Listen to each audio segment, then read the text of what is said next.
Encuentros en la carretera, caso 1. Ocurrió una noche. Mi mujer y yo íbamos hacia Deva, cuando pasando por las curvas que hay en la carretera, una chica nos hizo la parada. Entonces paramos para recogerla y al cabo de un par de curvas nos advirtió que tuviéramos cuidado con la carretera, que se encontraba en malas condiciones, puesto que ella había tenido un accidente en aquel sitio. Entonces miramos hacia atrás para ver el tráfico y no nos dimos cuenta de que ya no estaba allí. Nos quedamos muy sorprendidos porque no habíamos parado el coche ni la puerta se había abierto. Ella no había podido bajar. No sabíamos qué había ocurrido. ¿Una alucinación? No lo sé. La habíamos visto los dos. Rogamos al lector que nos permita confesar nuestras impresiones al respecto y, en cierta medida, explicar el entramado de redes en que se desenvuelve Milenio 3. Somos absolutamente sinceros y confesamos que asociábamos este tema a la imaginación popular y, concretamente, a las leyendas urbanas. Todo el mundo conoce el fundamento de la historia 1000 veces repetida. Un conductor viaja en su vehículo en plena noche. De pronto, una figura fantasmal aparece en el arcén de la carretera. El viajero se detiene y observa que es una joven. Esta se sube al automóvil y, antes de girar en una curva, advierte al conductor: «Ten cuidado, allí me maté yo». Acto seguido, la figura desaparece. Es el modelo o el paradigma de una leyenda urbana conocida como la chica de la curva. ¿Quién no la ha escuchado alguna vez? ¿Y quién puede dudar de que se trata de un simple mito moderno? Los oyentes del programa probablemente lamentaron nuestro inicial escepticismo. Sus justificadas quejas podrían expresarse en general así: si esas historias son leyendas, ¿por qué no dais voz a las personas que hayan tenido esa experiencia? Si son leyendas, que hablen las leyendas. Bien, de acuerdo, que hablen. Aquella noche comenzó un experimento sociológico a gran escala y la respuesta fue sorprendente.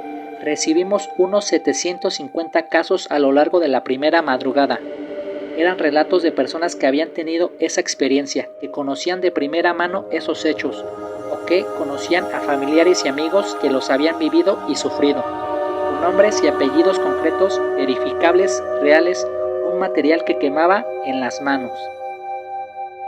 La situación es esta: sabemos que tenemos mucha audiencia porque trabajamos en la cadena SER, una emisora que es líder en todas las franjas horarias, pero, aún así, nuestros oyentes son solo un pequeño porcentaje de la población.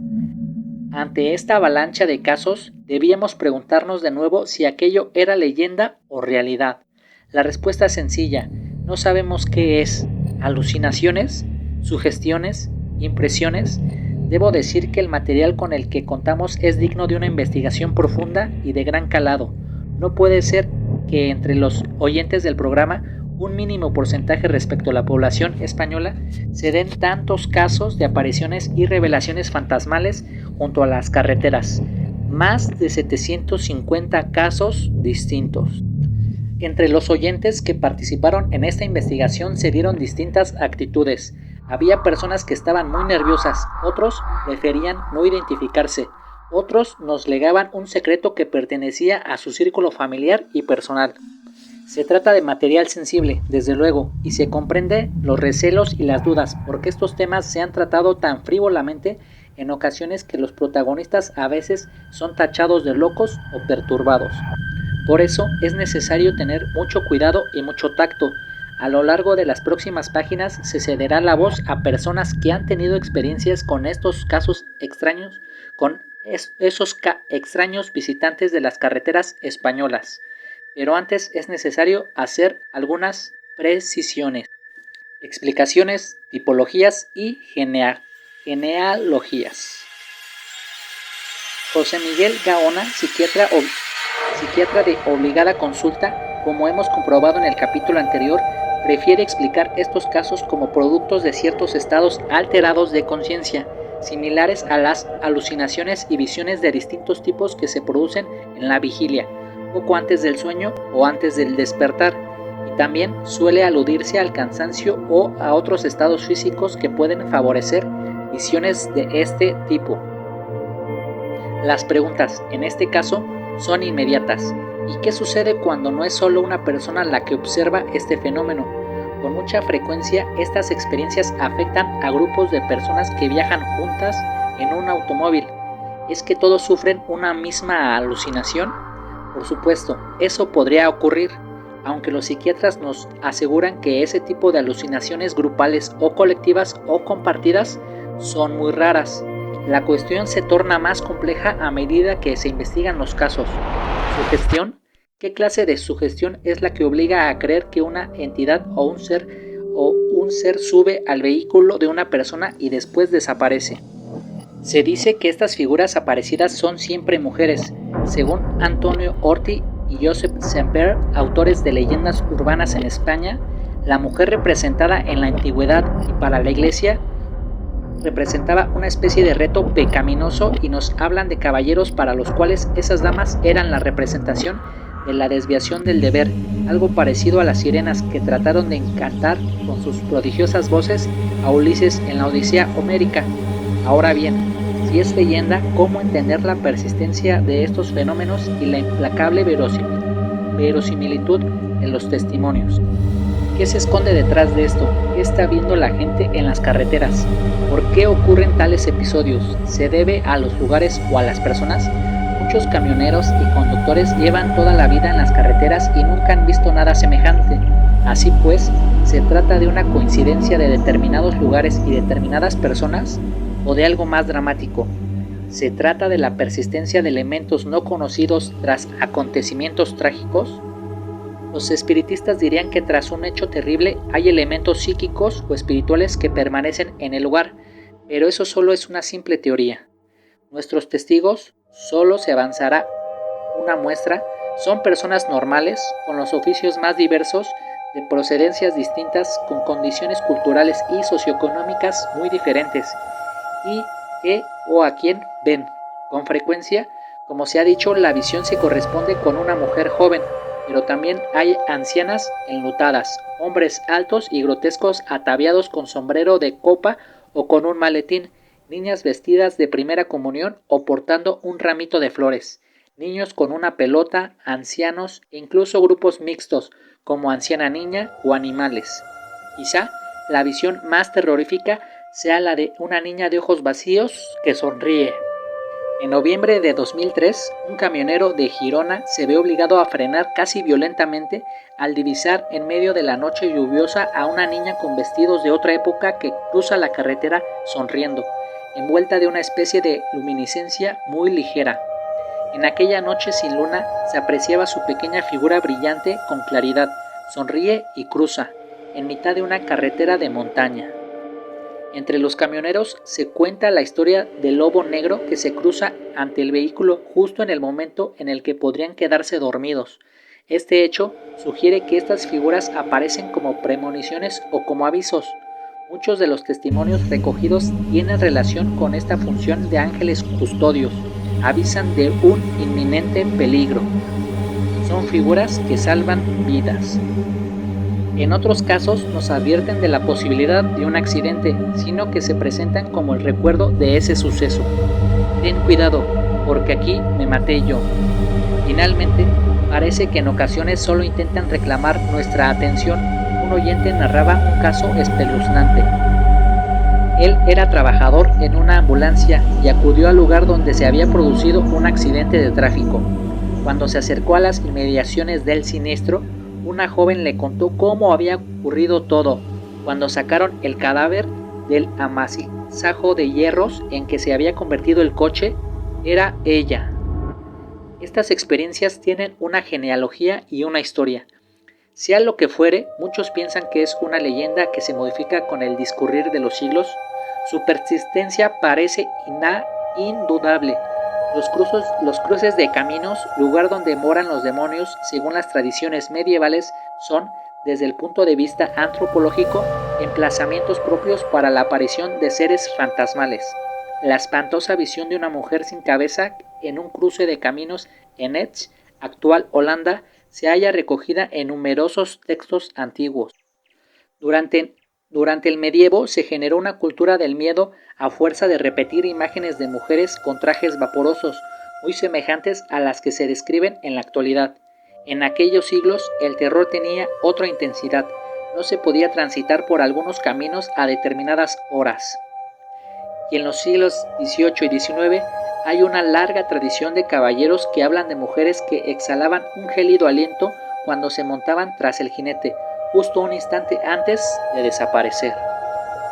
También es común la historia de los carruajes que transitan por parajes oscuros y que se detienen obligadamente porque los caballos se niegan a continuar el camino.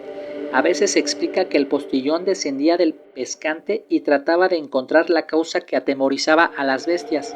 Entonces veía una figura en mitad del camino.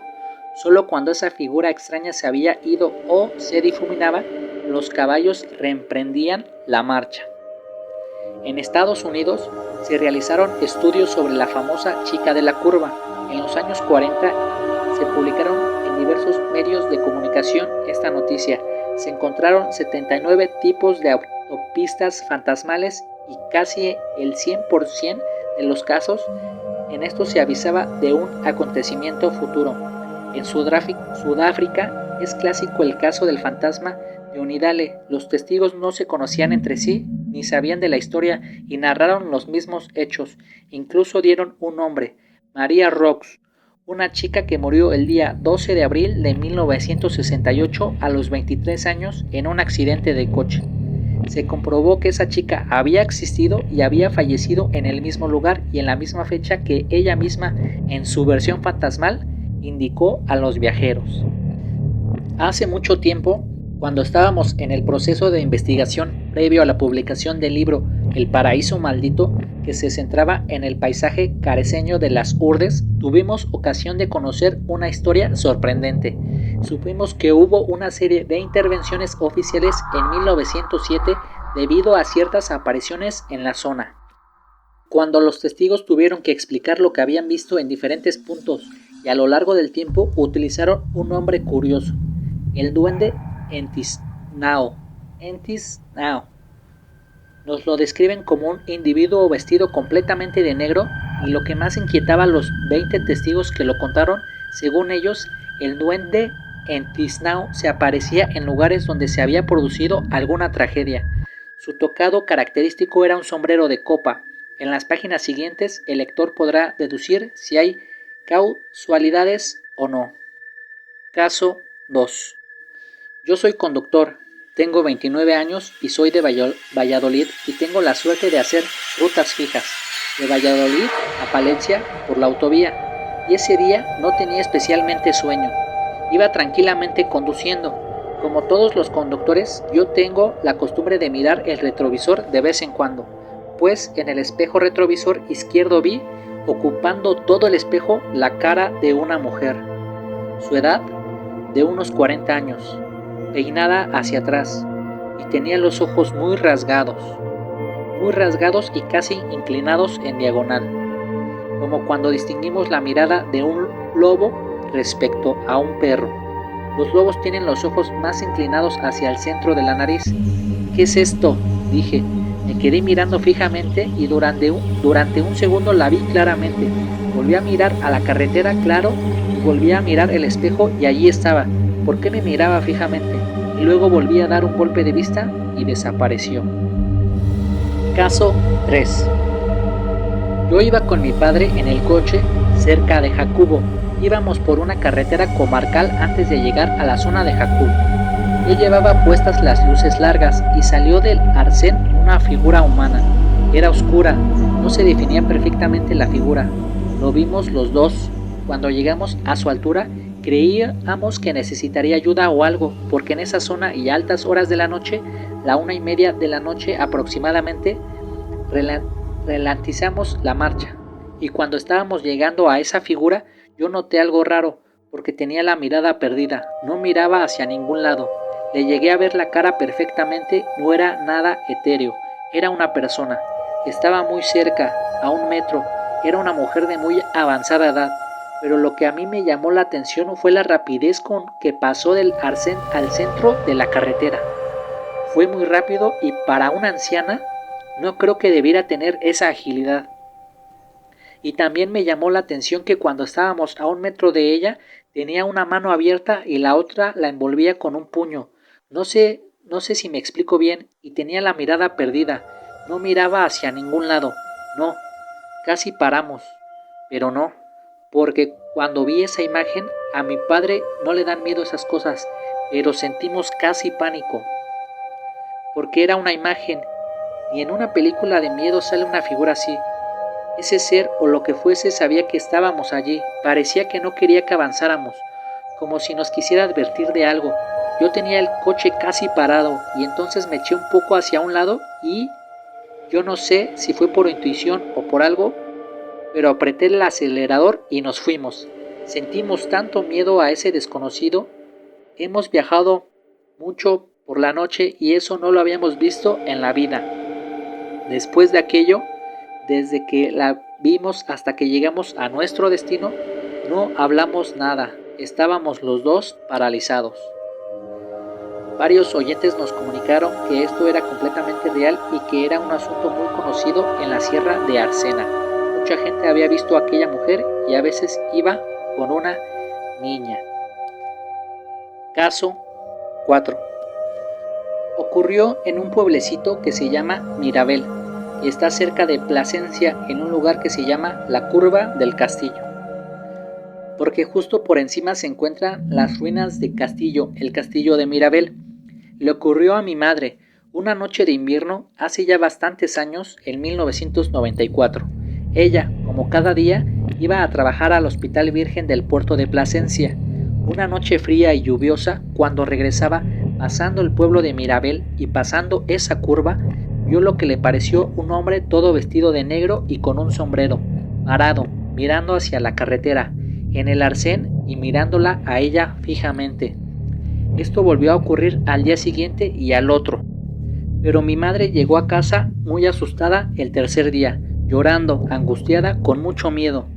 Decía que lo había visto más veces, lloviendo allí parado. Mi padre es policía y fueron para allá, pero allí no había nadie. A mi madre le daba miedo porque era una figura alta, con sombrero de copa, con unos ojos grandes, quieto y con el frío que hacía. Y cuando ella pasaba, él la miraba. Preguntaron por el pueblo y lo describieron por si alguien lo conocía, pero nadie sabía nada. 2 días antes de verlo, según dijeron, se había suicidado una persona arrojándose desde lo alto de las ruinas del castillo. El castillo está justamente en lo alto de esa curva. Otra gente dice que lo vio. Mi madre tenía pánico. Llegó a decir que iba a cambiar el turno en el hospital para no pasar por allí de noche y no volver a encontrarse con aquello. Estaba angustiada y con mucho miedo.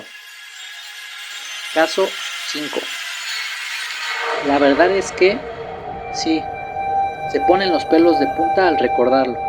Lo recuerdo y recuerdo las imágenes y parece que estoy en el mismo lugar. Esto ocurrió en una carretera muy estrecha entre el pueblo de Arroyo de la Luz a unos 20 kilómetros de Cáceres y Cázar de Cáceres. Es una carretera muy estrecha. Ocurrió en noviembre del 2002. Iba con el taxi y llevaba conmigo a 3 chicos de unos 25 años. Estaba de tormenta y era una noche muy cerrada con muchos relámpagos. En un momento dado vimos un resplandor blanco y a medida que nos íbamos acercando fuimos viendo lo que se diría que era la dama. Claro, al reaccionar con el susto di un frenazo y en ese momento salí de la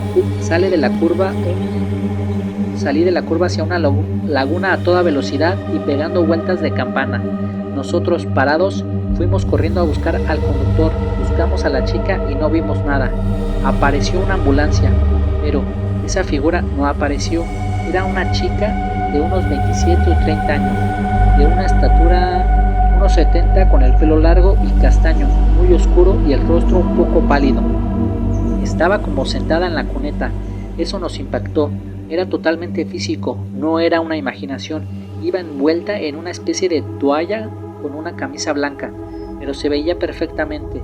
Por eso frenamos. Yo sí creo que aquello fue una especie de advertencia, porque si no llegamos a frenar, el conductor de Laguna era un chico de unos 30 años.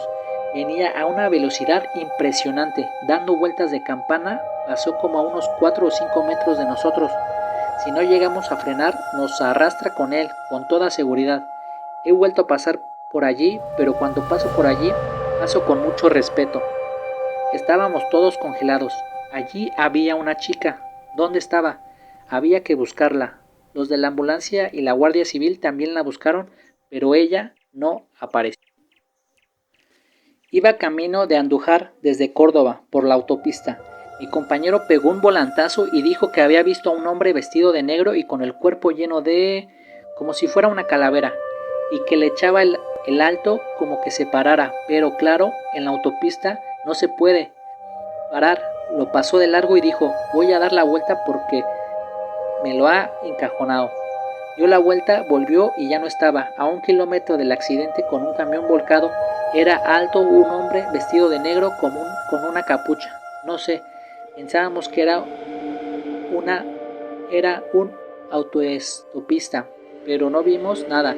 Nos quedamos traumatizados. 20 minutos después vimos el accidente. Yo no sé, me gustaría pensar que eso no existe. Quiero pensar que eso no va conmigo. Sé que es cierto, pero no sé cómo asumirlo. Caso 7. En una vía secundaria de la provincia de Soria, en un tramo entre Jaraí y Noviercas, era el anochecer de un día tremendamente frío y yo llevaba más de 2 horas de viaje y aún me quedaba otro tanto. No había ningún coche circulando salvo el mío. En un momento dado, noté una brisa helada a mi vera y subí la calefacción del coche. De pronto, miré por el retrovisor, como tantas veces, y vi la imagen de una mujer. Me giré de inmediato y la vi. Era mi abuela, que había fallecido hace 3 años. Vestía una especie de camisón bastante holgado. Estaba sentada en la parte trasera derecha del coche. Me quedé blanco y sin saber qué decir, pero no hacía falta. Con una suave y cálida voz me dijo, te quiero, y me advirtió que tuviera precaución, y desapareció. No me lo acabo de creer. 2 curvas después, la última a la derecha, lo recuerdo perfectamente. El coche patinó de atrás y perdí el control. Quedé estampado contra el quitamiedos del sentido contrario y debió de ser por una placa de hielo, no lo sé. Afortunadamente no tuvo consecuencias. No puedo quitarme del pensamiento aquella noche ni cómo me habló mi abuela.